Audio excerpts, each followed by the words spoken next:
In May this year, the latest science emerged warning that New Zealand is facing sea level rise at twice the pace we expected. This timely reminder should prompt more action by leaders. So what are the policy responses of the government of Aotearoa New Zealand to climate change? In 2019, the Zero Carbon Act was introduced as law to keep all future governments on track towards meeting the net zero goal.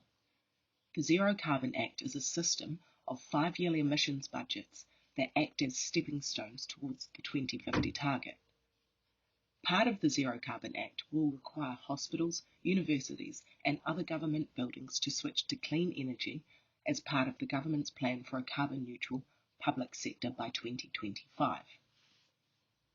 More recently, in May of this year, the Emissions Reduction Plan was introduced and set out strategies, policies and actions for achieving our first emissions budget, as required by the Climate Change Response Act 2002.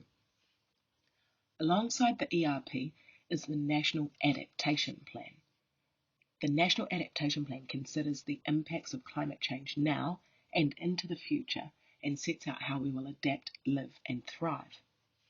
Together, the National Adaptation Plan and Emissions Reductions Plans will set Aotearoa New Zealand on the path to a low emissions, climate resilient country with clean air, water and transport. Interwoven into the ERP are the Emissions Trading Scheme and NDCs. The ETS requires businesses to measure and report on their greenhouse gas emissions and keep emissions within limits to meet national budgets. NDC, or Nationally Determined Contributions, are a product of the Paris Agreement, where each country must prepare, communicate and maintain NDCs and pursue domestic mitigation measures to combat climate change. Our government have been criticised for setting NDCs that are too low and will not meet the targets set in 2030 and 2050. Aotearoa New Zealand is one of the highest emitters in the OECD, and experts have argued that if everyone were to continue the way our nation is, global temperatures would exceed 3 degrees. In 2017, our government appointed James Shaw as the official Minister of Climate Change.